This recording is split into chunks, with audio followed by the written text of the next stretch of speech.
मुझे मरियम साहबा ने व्हाट्सएप किया था, हमारा थोड़ा सा चैट हुआ था, वो बिल्कुल नहीं करने का सर, बहुत फ्लैक आया। क्या ये जो इनके दामाद है ना सर राहील, ये कोई वो मुझे दिया क्या केस दिया, आप उसको देख लेना सर। मैं बात सुने ना, उसका तरीका है ना। तो दो काम उन्होंने बताया सर, एक उनका ग्रेड स्टेशन आधा आ गया हुआ इंडिया से प्लांट, वही है ना, ऐसा ही है सर। हाँ, नहीं तो बाकी आधा रह गया हुआ है सर, इस बात में कोई इशू नहीं, लेकिन ये जो है ना सर इंडिया से मिशनरी लाने वाला बड़ा फ्लैग आएगा। जी जी, और फिर मैं रात को होता ना सर चुपके से आ जाती, ईसीसी में ले जाना, वहाँ डिस्कस होना है इस नाम से, फिर कैबिनेट में डिस्कस होना। उसको आप बात करें, फिर मैं जब लंदन से अब टर्की से आऊंगी मैं खुद बुला के समझा दूंगा। मेरी राय तो ये है सर कि मुनासिब वक्त पे हम डार साहब की ड्यूटी लगाए, वो कर लेते हैं सर। वो बड़े मियाँ साहब से गाड़ी भी उन्होंने रिव्यू करा ली थी, वो फिर नहीं गई। इस वीडियो में मैं आपको मुख्तलिफ सीनियर तज्ज़ियाकारों के रेफरेंस से भी बताऊंगा कि वो इस पे क्या इंकशाफ करते हैं। पिछले गुजरे हुए 12 घंटे के अंदर जो आपको नजम सेठी ने जो चिड़िया छोड़ी और वो चिड़िया आगे क्या नई खबर लेकर आई और क्या हकीकत या और साथ ही साथ एक अफसोसनाक खबर आपको बताते चलें कि कल फ्लाइंग मिशन के दौरान एक हेलीकॉप्टर, आर्मी का हेलीकॉप्टर गिर के तबाह हुआ, जिसमें 2 पायलट समेत 4 एहलकार शहीद हो गए, जिनके नाम कुछ इस तरह से हैं। मेजर मोहम्मद मुनीब अफसल, मेजर खुरम शहजाद, नाइक जलील, सूबेदार अब्दुल वाहिद, सिपाही मोहम्मद इमरान और सिपाही मोहम्मद शोएब शामिल हैं।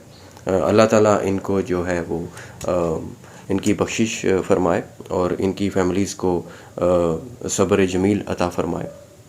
नहायत ही अफसोसनाक ये सानहा हुआ है। गुज़िश्ता किसी ऑडियो को हासिल कर लिया गया, तो ये ऑडियो जो हासिल की जाती हैं उसको आज से 5 साल के बाद, 3 साल के बाद भी कहीं पर इस्तेमाल किया जा सकता है। ऐसे माहौल बनाए जा सकते हैं कि वो वीडियो, आज की वीडियो, गुज़िश्ता रात की वीडियो लगे और उसको फिर सियासी मकासद के लिए इस्तेमाल किया जा सकता है।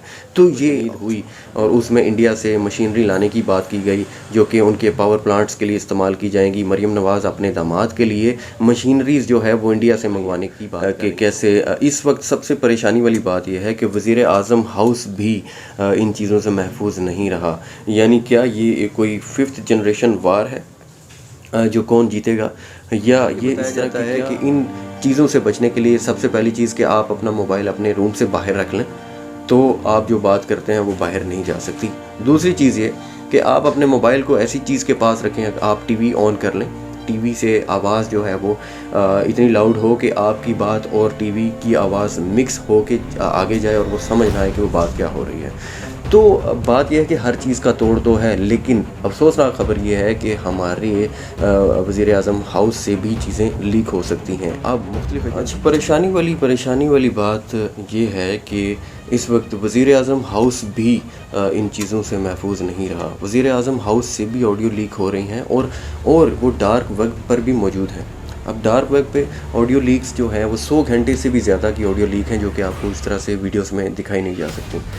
अब इतनी सारी ऑडियो जो है वो डार्क वेब पे भी मौजूद हैं, तो क्या किसी ने ये किसी सेल परचेज़ के पर्पज़ से सेल कर दी है या वो कोई सियासी फ़ायदा उठाना चाहता है?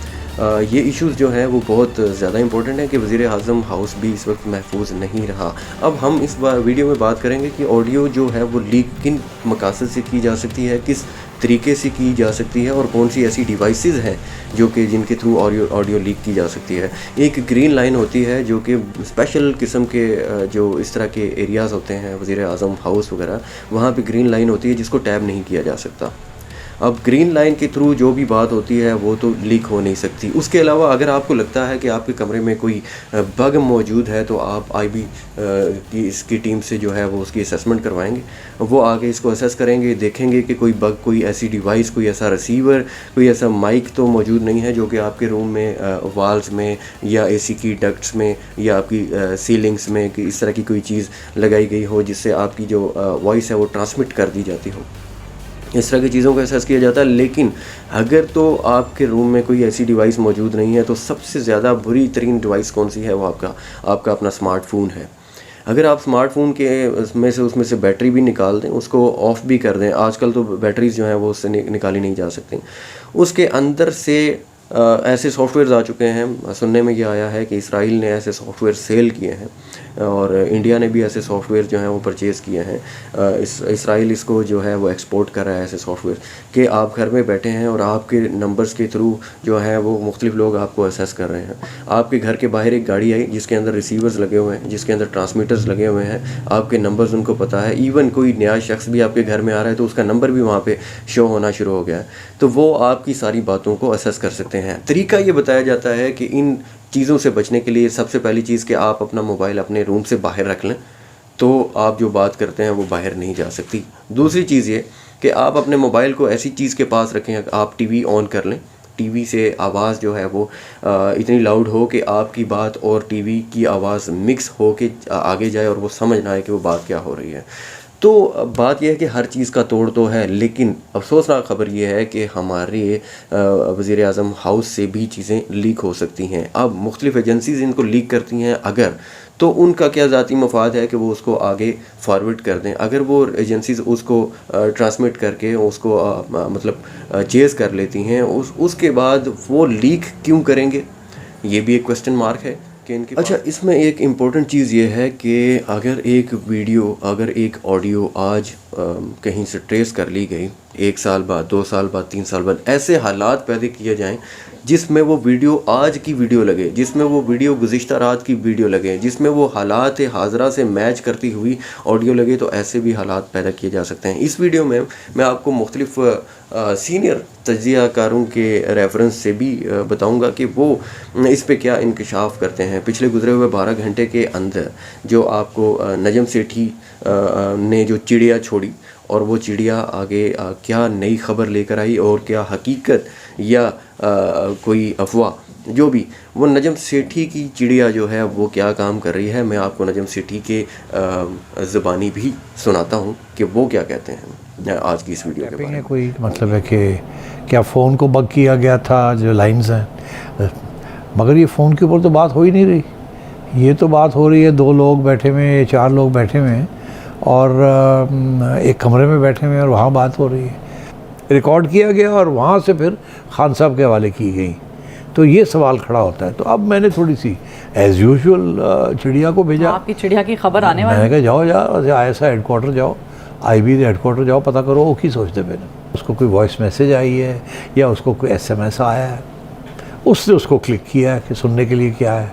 उसके अंदर एक बग था और बग जो है वो सीधा गया है माइक्रोफोन के सॉफ्टवेयर के अंदर और उस माइक्रोफोन को उसने ट्रांसमीटर बना दिया कि माइक्रोफोन का माइक्रोफोन मगर ट्रांसमीटर का ट्रांसमीटर। और जब चाहते हैं, जिन लोगों ने वो बग फेंका है, वो जब चाहते हैं तो उसको एक्सेस कर लेते हैं वाईफाई से, वायरलेस से, सैटेलाइट से, और उससे फिर जो भी आपने ट्रांसमिट कराना होता है बटन दबाते हैं तो वो ट्रांसमिशन शुरू कर देता है।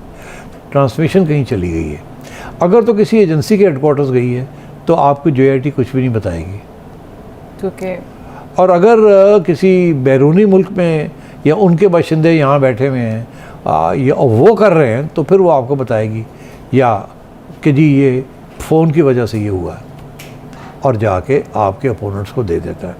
मैं आपको 2 हवाले दूंगा, फिर आप समझ जाएंगे कि ये कैसे हुआ। आपको याद है कि जब जस्टिस क़य्यूम बात कर रहे थे सैफुर रहमान साहब के साथ, सैफुर रहमान एहतसाब कमीशन के हेड थे और justice Qayyum Lahore high court के चीफ जस्टिस थे या सीनियर जज थे। मोहतरमा बेनज़ीर भुट्टो के बारे में बात हो रही थी। टेलीफोन टैप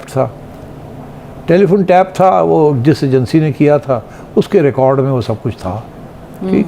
मगर 1 साल, 2 साल, 3 साल, 4 साल लगे before that actually came out. तो हुआ क्या था, मैं आज आपको कहानी बता देता हूँ। एक डिप्टी डायरेक्टर साहब थे जिन्होंने वो रिकॉर्डिंग जो है उसको कॉपी किया। वो उस एजेंसी में काम करते थे, उन्होंने उसको कॉपी किया, अपनी जेब में रख लिया, फिर मौका ढूंढा कि सर्विस से छुट्टी ली जाए।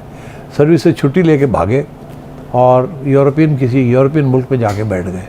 वहाँ से उन्होंने फ़ोन किया रहमान मलिक साहब को कि जी मेरे पास ये डेटा है, अगर ये मैं आपको दूँ तो उसके साथ वो जो बेनज़ीर भुट्टो साहिबा की जो कन्विक्शन हुई है लाहौर हाई कोर्ट में वो फ़ारग हो जाएगी, क्योंकि लगेगा कि सैफुर रहमान ने जज साहब को ऑर्डर्स दिए हैं और उन्होंने कन्विक्शन किए। तो रहमान मलिक ने कहा भेजो मुझे। उसने कहा जी मैं भेज नहीं सकता, आप आ जाएं यहाँ, मैं आपको दूंगा, ये बड़ी ख़तरनाक चीज़ है। तो रहमान मलिक साहब मरहूम वो गए वहाँ, उन्होंने वो सारी रिकॉर्डिंग ली उससे और उन्होंने आके मोहतरमा को वो रिकॉर्डिंग दी। और उसके बाद जब रहमान मलिक साहब ने इस बात को, उन्होंने फ़ैसला किया कि किस स्टेज पे हमने इस बात को बाहर निकालना है और कन्विक्शन को ओवरटर्न करना है, तो फिर ये फ़ैसला वहाँ लंदन में हुआ कि कैसे और किस स्टेज पे इसको रिकॉर्डिंग को बाहर लाना है। मुझे तो डर लग रहा है, मैं अपने फ़ोन जो है वो साइड पर रखने लगी हूँ। आप तो भी मेरी प्लीज़ एडवाइस ये है कि अगर तो बहरहाल स्टे सेफ एवरीवन, और हर चीज़ में केयर करें। और जो चीज़ें, जो वीडियोस, जो ऑडियोज़ जो लीक हो रही हैं, ये अपनी गलतियाँ भी हैं। आप मुल्क के साथ हुब्बल वतन हैं तो आपको क्या परेशानी है कि आपकी किसी भी ऑडियो को लीक किया जा सकता है और कभी भी कहीं पे भी उसको एक्सपोज किया जा सकता है। बात सिंपली अपने मुल्क के साथ फेयर होने की है।